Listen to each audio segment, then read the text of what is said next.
Welcome to this trip through one of the most disturbing cases in Lafayette's history. Before we start, please leave a comment letting me know where you're watching from and what time it is when you listen to this narration.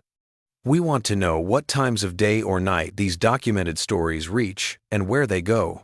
The disappearance happened in 1850, when Lafayette Parish was still called Vermilionville. This settlement was founded just 29 years earlier by Jean Mouton and surveyor John Dinsmore. The parish, which was named after the Marque de Lafayette and was created in 1823, was at the height of its prosperity before the Civil War. Sugar and cotton plantations were spread out over the fertile land around the Vermilion River. Enslaved people worked the fields, making up almost half of the parish's population. The strange case of Ezra Godwin and Meyer Chastel happened against the backdrop of Southern wealth that was built on slavery, a case that would leave investigators scratching their heads for years and then be locked away in parish archives until it was found by accident in 1968. The Godwin plantation, called Whispering Willows, was on the east bank of the Vermilion River, about 4 miles north of the center of Vermilionville. The land was about 800 acres, with 300 acres set aside for cotton and 200 acres set aside for sugarcane.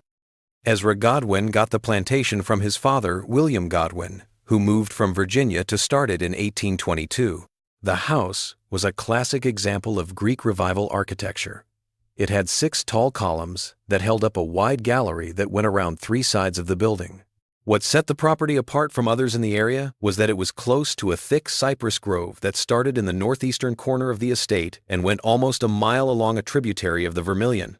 Historians and people who have looked into the case are not only confused by the mystery of what happened to Ezra Godwin and Meyer Chastel, but also by the huge amount of conflicting evidence and testimonies that came to light in the days and weeks after they went missing. Ezra's silver pocket watch, a family heirloom with his initials on it, was found hanging from a branch near the edge of the cypress grove. There were no signs of a fight, though. There were many reports of Meyer being seen in Vermilionville on the day after she was last seen at the Godwin plantation. Jacob Thibodeau, a local fisherman, gave strange testimony that he saw a woman who looked like Meyer getting on a steamboat at the New Iberia landing.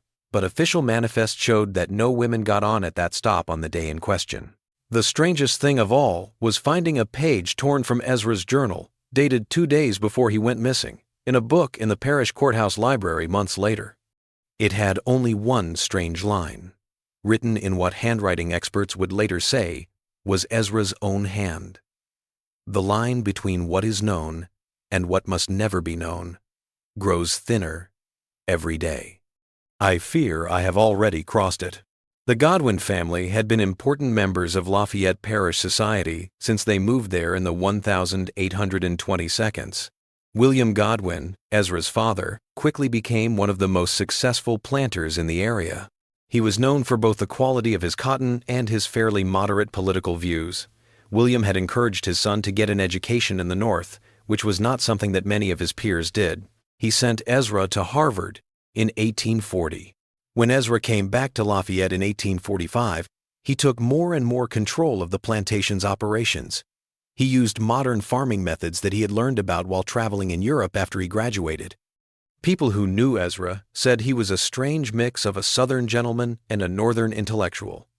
In 1850, when he was 30 years old, he was seen as an oddity among the planter class. He could easily quote Ralph Waldo Emerson and Walt Whitman while talking about crop rotation and soil management.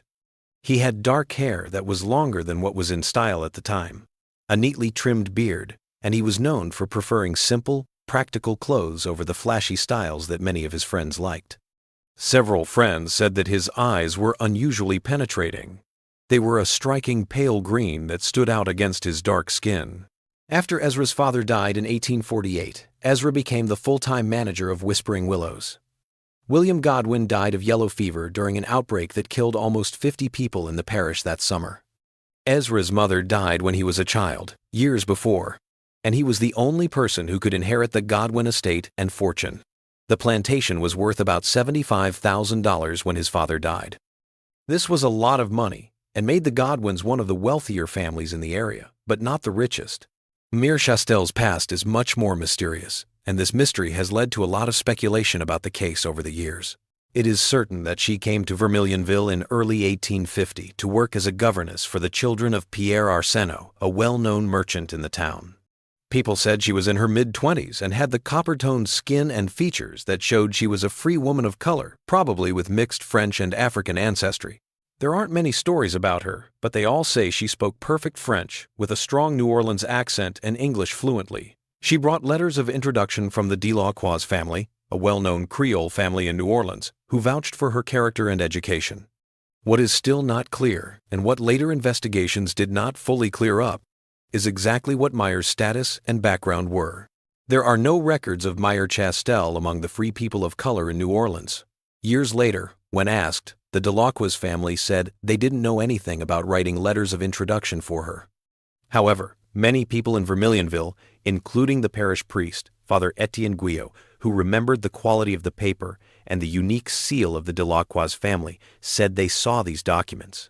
The first recorded meeting between Ezra Godwin and Meyer Chastel took place at a parish council meeting in March 1850, about 6 weeks before they went missing. Arsenault had brought Mireille to the meeting, which was about getting money for a new schoolhouse in Vermilionville. The parish archives keep the meeting minutes, which say that Meyer spoke eloquently about how important education is, using her time in New Orleans as an example. Ezra, who was the meeting secretary, is said to have asked her a lot of questions about how to teach and what to teach. People who saw this conversation later said it was nothing out of the ordinary, just a polite conversation between educated people about something important to the community. What happened between that first meeting and the day they went missing, on the 27th of April 1850, is mostly a guess. Over the next few weeks, a number of people said they saw Ezra and Meyer talking in different places around Vermilionville. They saw them at the general store, outside the church, after Sunday services, and even once at the small lending library that was in the back of the apothecary. None of these interactions seemed wrong or secretive. They happened in public and seemed to be about shared intellectual interests, especially education and literature. But the documented facts start to differ from the whispered stories that would spread through Lafayette Parish in the months and years that followed the events that happened right before the disappearance. Sheriff Thomas Mouton, who is a distant cousin of Jean Mouton, the founder of the town, led the official investigation. They found that Meyer Chastel was last seen leaving the Arsenault home on the afternoon of April 26th, saying she was going to see a seamstress in town about changing a dress. She never came back. James Barnett, Ezra Godwin's overseer, last saw him that same evening, when he was eating dinner alone in the Plantation house's dining room. When Barnett came the next morning to talk about the work assignments for the day, he found the house empty and there was no sign of anything being wrong. In both cases, the alarm was not sounded right away. Pierre Arsenault thought that Mireille had been held up in town, maybe visiting friends. James Barnett thought that Ezra had gotten up early and ridden out to check on the fields, which he did sometimes. Barnett didn't start looking for Ezra until that afternoon, when he didn't show up for an important meeting with a cotton buyer from New Orleans. He rode into Vermilionville to tell the police by nightfall, when there was still no sign of Ezra. At the same time, the Arsenault family was getting more and more worried about Meyer's absence and had started asking friends and neighbors about it. Sheriff Mouton knew right away that it was strange that two people went missing on the same day when Barnett told him about Ezra's disappearance. The official search started the next morning. At first, the investigation looked into the possibility of foul play, which could have been done by runaway slaves or bandits who are known to work along the Vermilion River. However, searchers quickly gave up on these ideas when they found Ezra's horse in its stable, well fed and groomed, which meant he hadn't left on horseback. In the same way, all of Meyer's things stayed in her room at the Arsenault home. This included a small silver locket that looked like it had a lock of dark hair in it, which she wore every day. 3 days into the search, Ezra's pocket watch was found, which changed the search's focus to the cypress grove northeast of the Plantation house. The watch, which was a valuable gold timepiece that had belonged to Ezra's grandfather, was found hanging from a low branch with its chain carefully wrapped around the limb. It was in great shape, wound up, and keeping perfect time. There were no signs of damage or exposure to the elements. There were no signs of a fight or disturbance in the area around it. The fact that someone left a valuable item in a place where it would probably be found made investigators think that the placement was planned, maybe as a message or clue. There were no more bodies, blood, torn clothes, or personal items found in Cypress Grove or the surrounding areas. There was no sign of what might have happened to Ezra Godwin and Meyer Chastel. The case might have stayed as simple, if strange, disappearance, if it weren't for what happened next. The start of the rumors that would turn the case of a missing person into one of Lafayette Parish's most famous mysteries. Marie Chemo, a washerwoman who worked for several families in Vermilionville, including the Arsenos, came forward 10 days after the disappearances with a scary claim. She said she had seen Ezra and Meyer together a lot in the weeks before they disappeared, and the way they were together made it clear that they were more than just friends. Chemo said she had seen them meet in a small clearing near the Cypress Grove, where they spoke in low voices and stood closer than was appropriate. She said she saw them holding hands once. Most importantly, she said she heard parts of their conversation, like Ezra saying something about getting away to the north, and Meyer saying it was too dangerous, too impossible. Chemo's testimony changed the investigation in a big way. Sheriff Mouton now had to deal with the shocking possibility that a white plantation owner and a free woman of color had been having an affair in secret.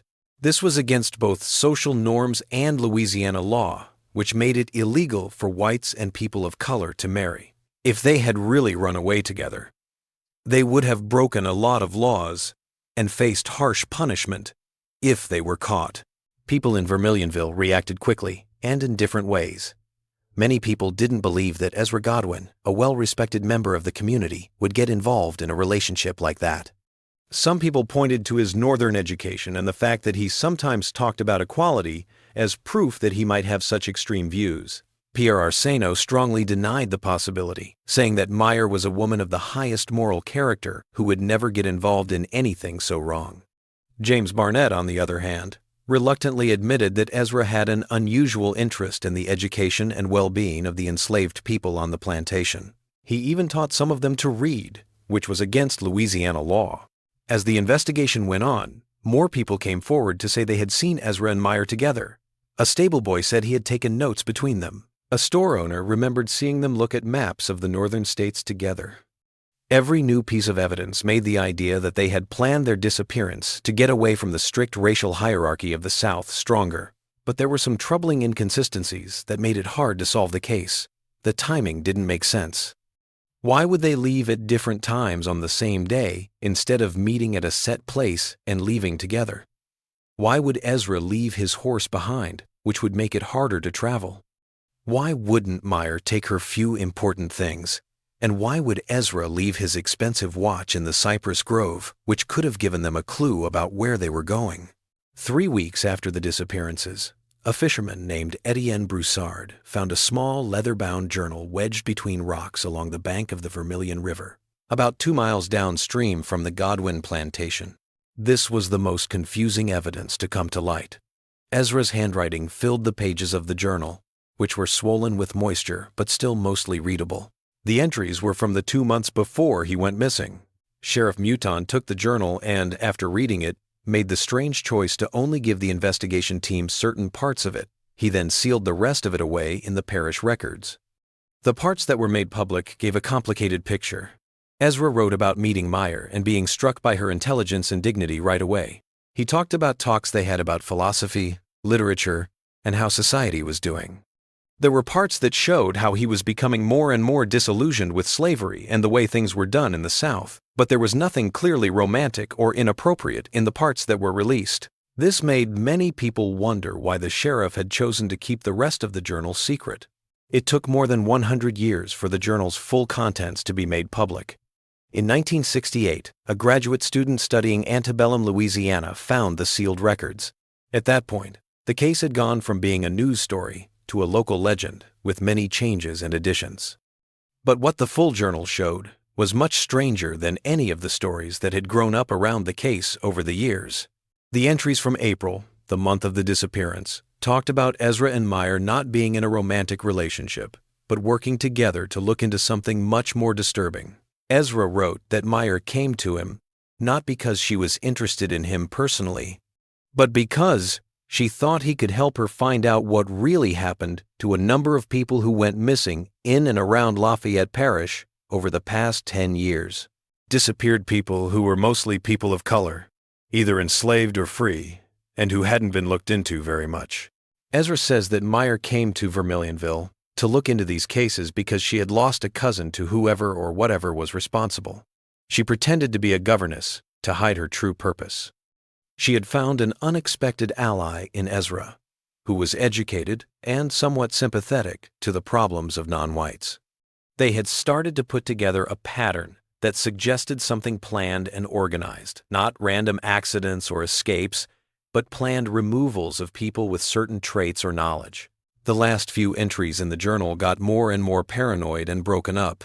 Ezra wrote about being watched, hearing strange noises outside his window at night, and having papers and notes go missing from his study. The last entry, dated April 25th, had a scary part. M believes we are close to the truth. Too close. Perhaps.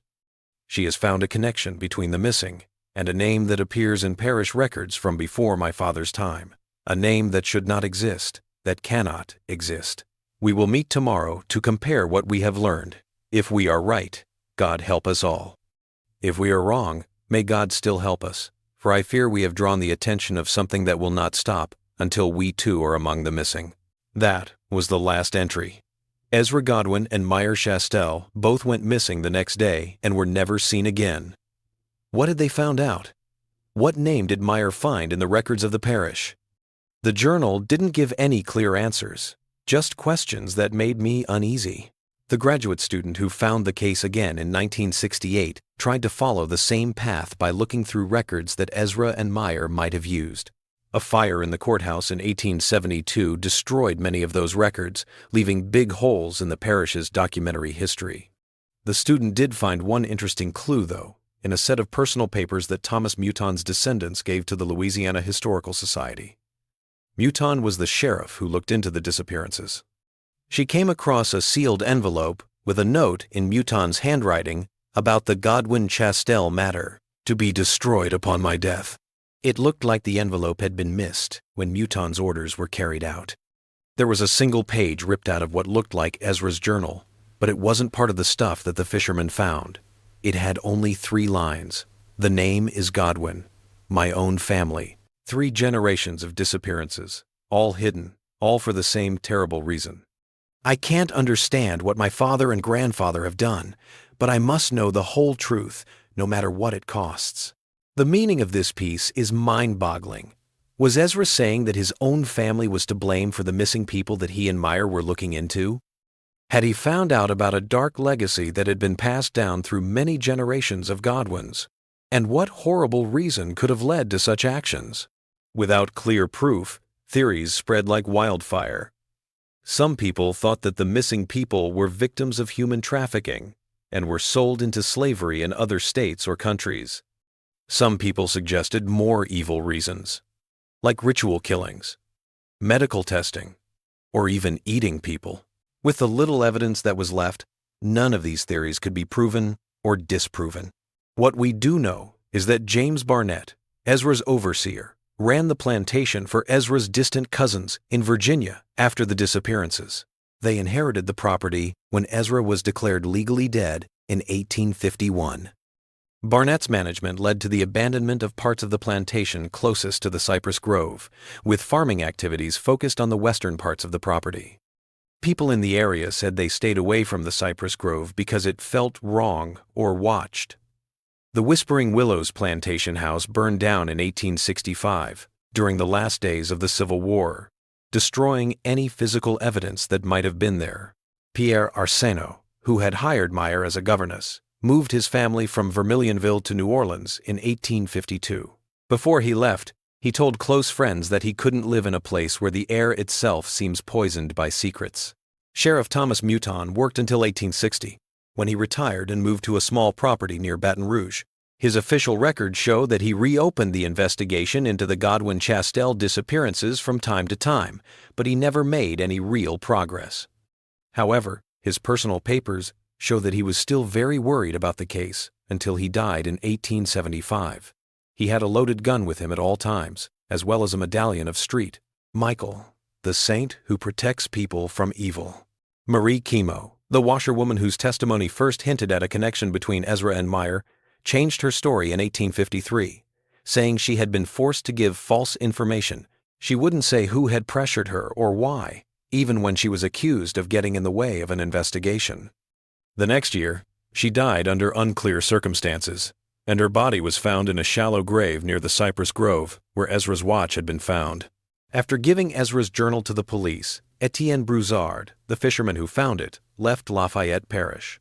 Neighbors say he told them he was moving to California because he was still interested in the gold rush.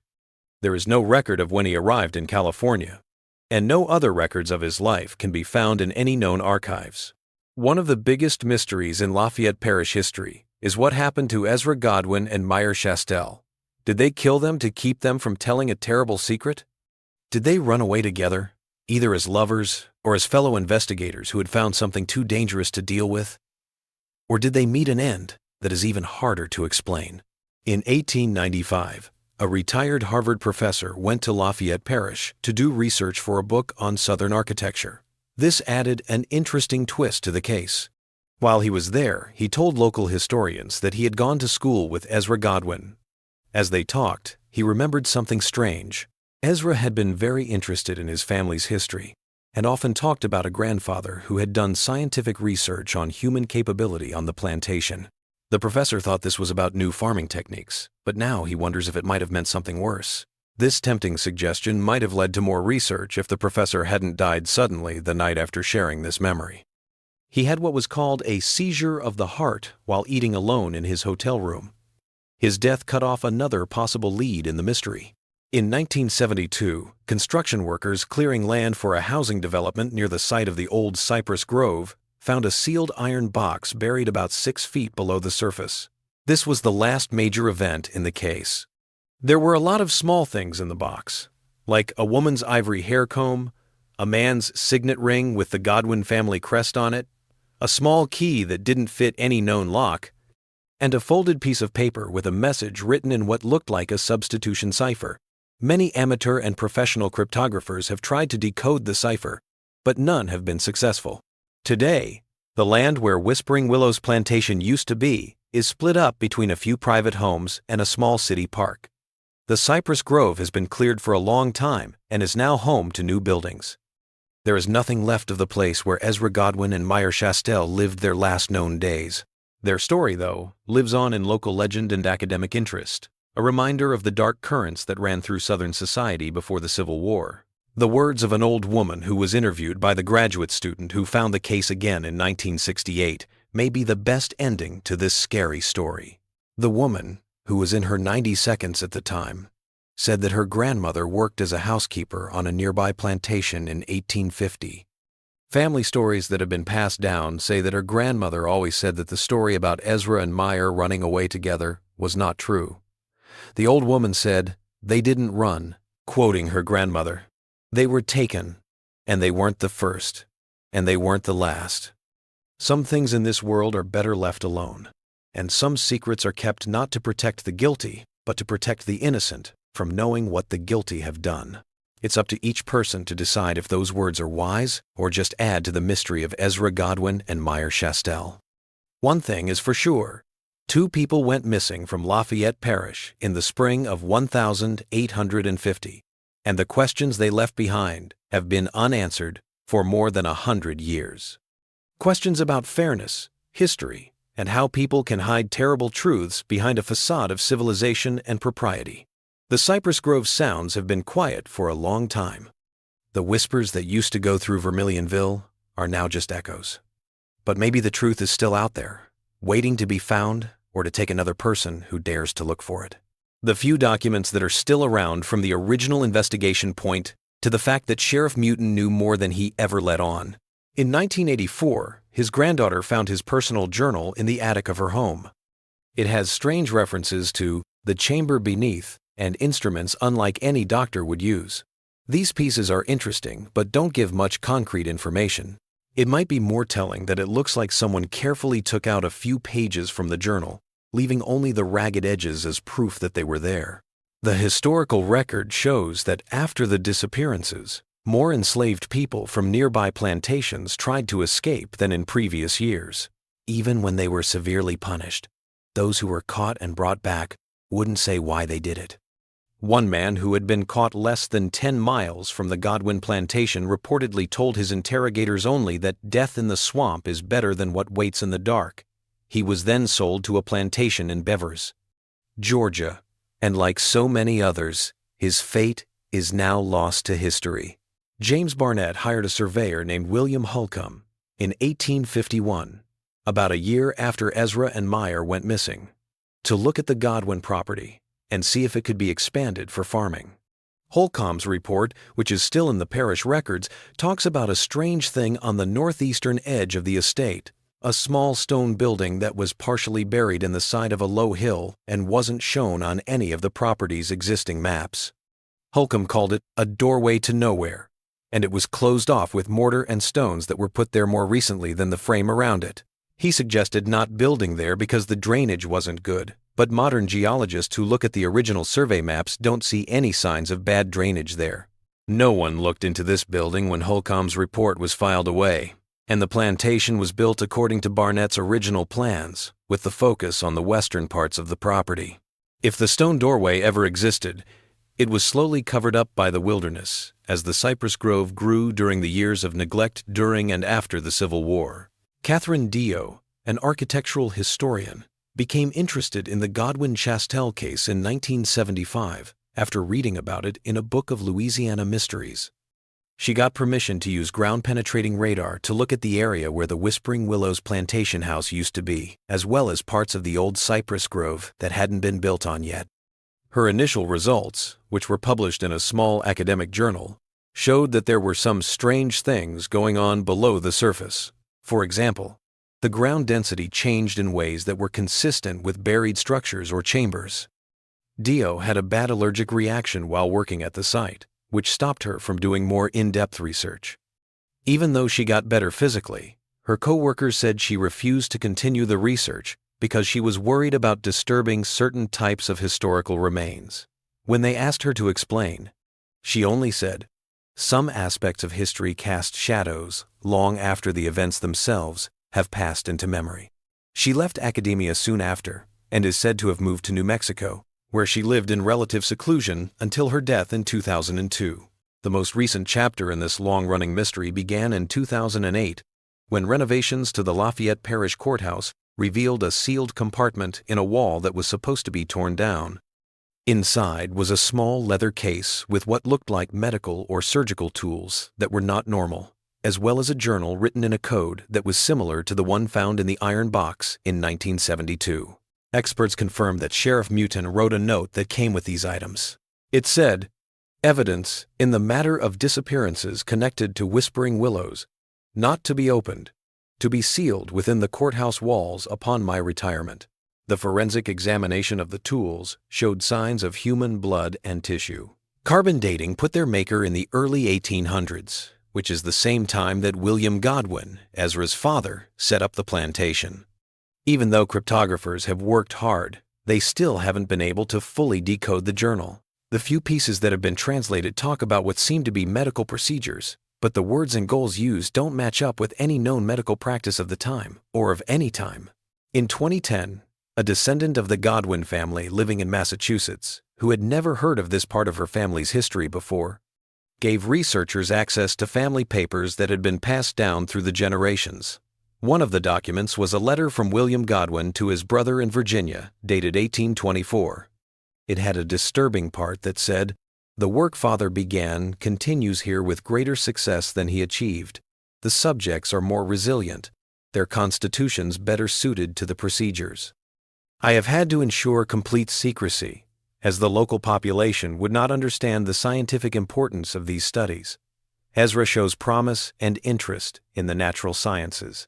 I hope that in time he may be brought into our family's true legacy." This letter strongly suggests that the activities that were going on at Whispering Willows did not start with Ezra or even his father, but with his grandfather. It also strongly suggests that these activities were kept secret from the public because of their nature. The words subjects and procedures suggest that there was some kind of experimentation going on, possibly medical. The words resilience and constitution suggest that these experiments were done on living people. When you think about the pattern of disappearances that Ezra and Meyer were looking into specifically, the disappearances of people of color, a disturbing possibility comes to mind. Was the Godwin family, over several generations, doing some kind of illegal and unethical medical testing on enslaved people and free people of color? And if so, what were these experiments meant to do? Historical context offers potential, albeit disconcerting, explanations. During the early to mid-19th century, scientific racism was being formalized in American and European intellectual discourse. Doctors and scientists tried to show that there are biological differences between races, but they often did so through studies that were very flawed and unethical. At the same time, medical science was making great strides, but it was held back by moral and legal limits on dissection and experimentation. Some researchers have suggested that the Godwin family might have participated in a covert network of individuals who exploited enslaved people as unwilling subjects for medical research that could not be conducted openly due to its ethical implications, yet was justified by its perpetrators as essential for scientific progress. The seclusion of rural plantations, the absolute authority wielded by owners over enslaved individuals, and the societal indifference towards the humanity of black people would have fostered an environment conducive to the perpetuation of such activities for extended periods without detection.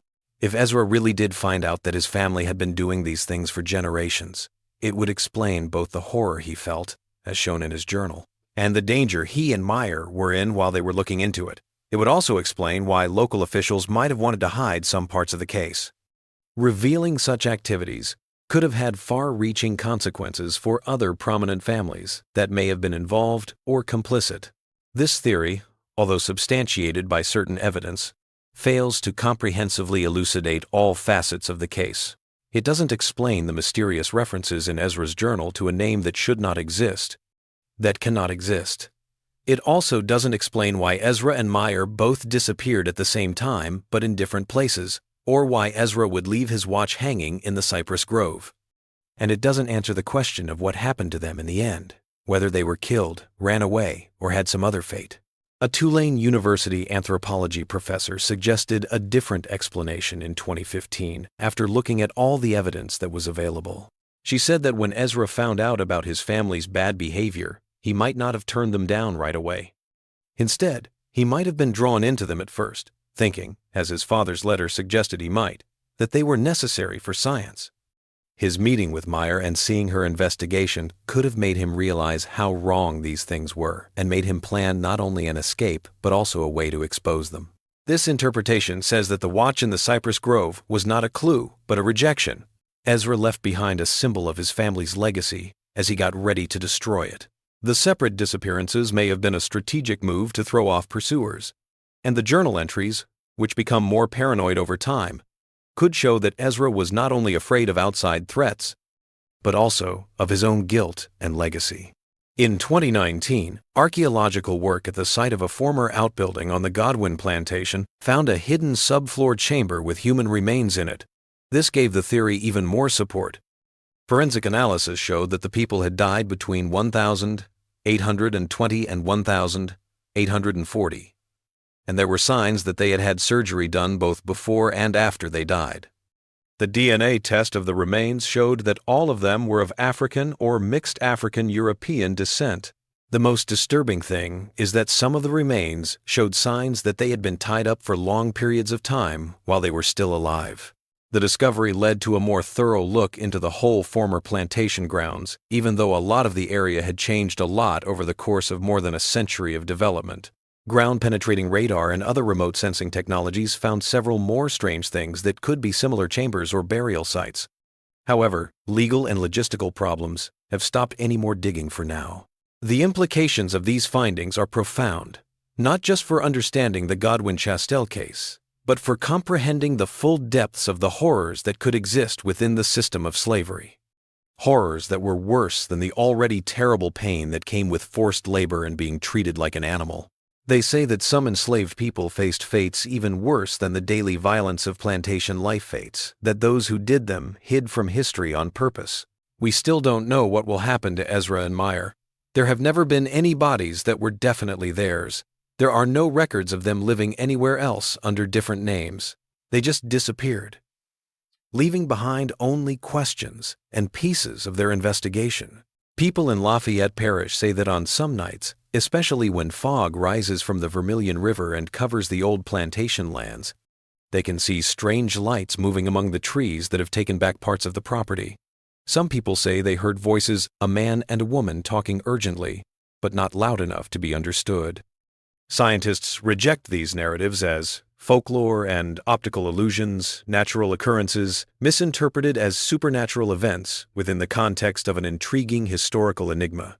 The most appropriate conclusion to this narrative may not derive from historical documentation or contemporary inquiry, but rather from a poem inscribed on the wall of an abandoned well, located on former Godwin land, uncovered during a drought in 1958 when the water level receded.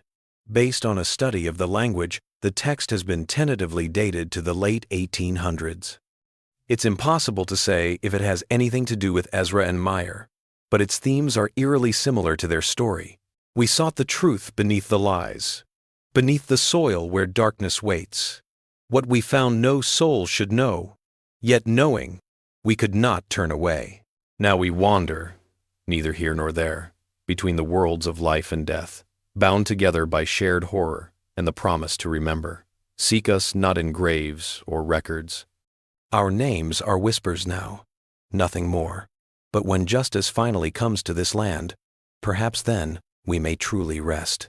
The story of Ezra Godwin and Meyer Chastel, whether seen as a tragic love story cut short by the racial prejudices of their time, as the exposure of a generations-long atrocity, or as something else entirely, still resonates because it raises important questions about our history and humanity. It reminds us that even the most polished historical stories may hide truths that are much more complicated and upsetting than we want to believe. There aren't many physical remains of Whispering Willows, Plantation, or the events that happened there in the spring of 1,850 inches Lafayette Parish today. Over time, and with the constant march of modernity, the land has been divided, built on, and changed. But there is still something of that history that lives on, not just in documents and objects, but also in the memories of the people who lived through it. They feel like some parts of the past are still open and some voices are still heard. We can't be sure what Ezra Godwin and Meyer Chastel found or what happened to them after they disappeared into history because we are looking back over a period of more than a century and a half. We can only put together bits of evidence and possibility to make stories that may come close to the truth, but never fully capture it. Maybe that's how it should be. Maybe some mysteries are meant to stay open and not be solved completely. They force us to face the darkest parts of our shared past and accept that there are depths to human experience, both in suffering and in resisting suffering, that will never be fully understood or explained by those who come after us. We do know that on an April day in 1850, a white plantation owner and a free woman of color went missing in Lafayette Parish. This left behind questions that still need to be answered. They become immortal by disappearing, leaving behind pieces of themselves, and by the fact that we are still interested in their story. They remind us that history is not a closed book, but a conversation that goes on and on. The past is never as far away or as settled as we would like it to be. Some of the cypress trees have grown back, and their roots go deep into soil that holds many secrets. Every year, the Vermilion River takes a little more land with it as it moves slowly. And maybe there are more pieces of the puzzle waiting in Lafayette Parish, maybe in an unopened archive, in a forgotten part of an old building, or buried under the foundations of modern life. Hints that could one day help us understand the strange case of Ezra Godwin and Meyer Chastel. A mystery that has lasted for generations and shows no signs of letting go of our imaginations. In the end, maybe what draws us to their story isn't the chance to solve the mystery, but the fact that some mysteries are too deep to be solved easily. Truths about power and weakness, about being involved and fighting back, about how people can be both very cruel and very brave when faced with that cruelty. In the quiet that surrounds their disappearance, we face not only a historical puzzle, but also a mirror that shows us how we deal with the problems of our own past. Their story is still being told, from one generation to the next. It is not fully historical or fully legendary. It is somewhere in between, where fact and folklore come together to create something that may be more true than either could be alone. Ezra Godwin and Meyer Chastel live on in that story and others like it. They remind us that even in the darkest parts of history, there are people who will do anything to find the truth.